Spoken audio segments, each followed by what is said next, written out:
How you doing, everyone? Welcome back. Well, this is going to be one of those goose gander pot kettle type videos. Uh, not quite to the extent of the one about where Biden called Trump supporters trash because Trump has been calling people trash and this and that and the other thing.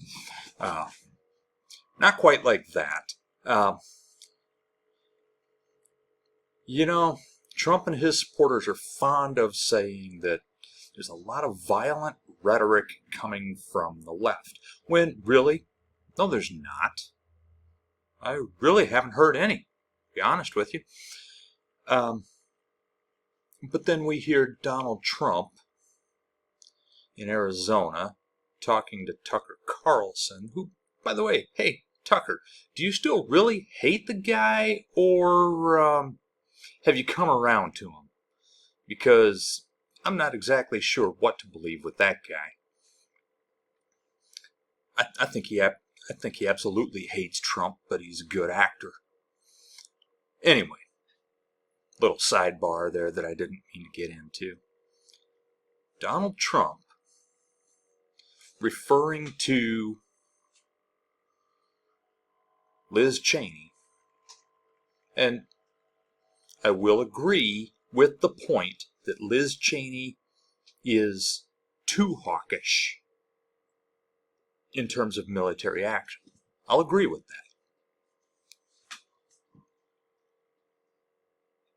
that. And there are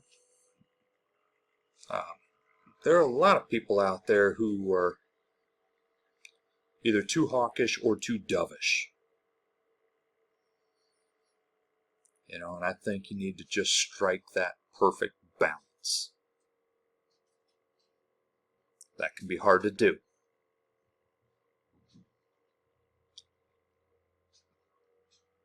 For my liking, keep in mind I'm a veteran myself, so military action itself doesn't excuse me while I adjust here a little bit. Military action itself doesn't bother me much, right? But it needs to be justified, right? It needs to make good sense from a national security perspective, from a policy perspective. It just needs to make sense all around, right? It has to be something that is worth risking lives.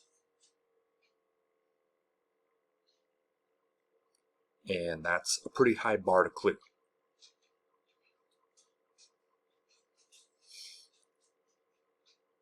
Donald Trump, who, by the way, has called for Liz Cheney to be tried in front of a military tribunal, televised, mind you, televised military tribunal. For what? Oh, for daring to oppose you. Got it. For wanting to, stand up for democracy, right? And don't, if you're so inclined to say, well, we're a republic, not a democracy, one doesn't negate the other. Two things can be true at the same time. We can and we are both. A republic is a representative democracy. So if we're not a democracy, why are we about to vote on Tuesday? But again, off on a slight little tangent here. Said that, she should be tried in front of a televised military tribunal. He said, most recently, with Tucker Carlson, that, he didn't very specifically say that she should be shot in the face with 9 barrels, but he certainly implied it. It was certainly implied. How can you stand by that? How can you stand by someone who threatens violence threatens to use the military. He's actually threatened to use the military against his opponents. Got upset when General Milley wouldn't use the military to shoot the protesters outside the White House, who, by the way, they weren't being violent. They weren't violating any laws. They were just protesting. But yeah, they tear gassed him so that he could go hold a Bible upside down in front of a church that he's never attended.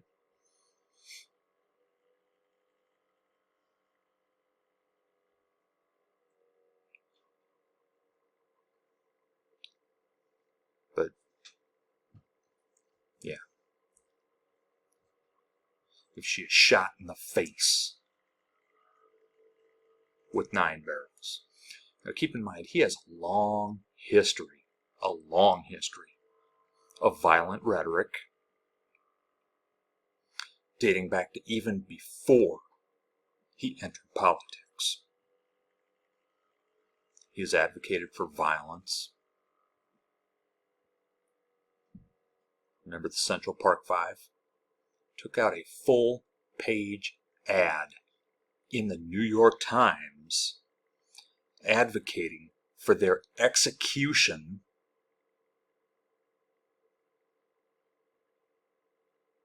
and when they were exonerated years later, you think he would retract that? No. In fact, they've recently filed suit against him for defaming them further, saying that they admitted to it, which they didn't. They didn't confess to it. And that they killed someone, which is not true. Nobody died in that incident. They were not there, so they wouldn't have killed anybody, and nobody died in the incident where that woman was raped in Central Park. But not by those 5 individuals. So he's got violent rhetoric going back even that far, right? And that was, what, late 80s maybe? In his rallies in 2016. Punch him in the face. I'll pay your legal bills. You know, back in the old days, they'd just rough them up. They wouldn't be too nice with them. 2020, on the debate stage. Proud Boys, stand back and stand by.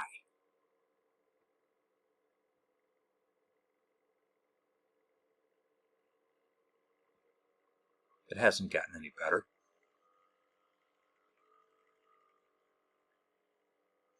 He has not gotten any better.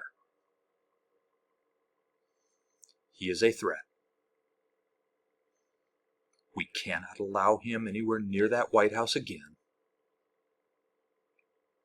He wants absolute loyalty. He wants you to bow before him like he is a king. He wants you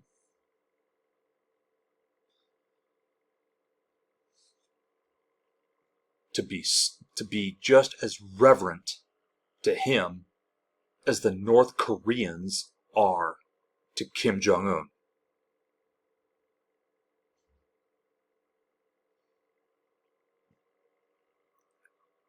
You know, in North Korea, you're required to have a picture of Kim Jong-un in a prominent place in your house. Don't be surprised if he wouldn't try to do that here.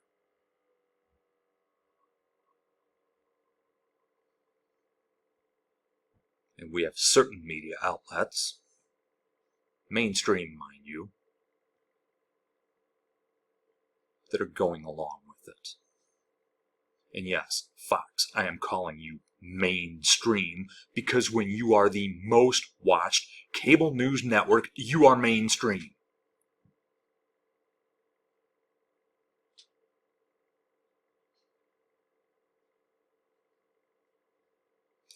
So, make sure you vote. Do not let that tyrant anywhere near the White House again. Ever. I'll see you next time.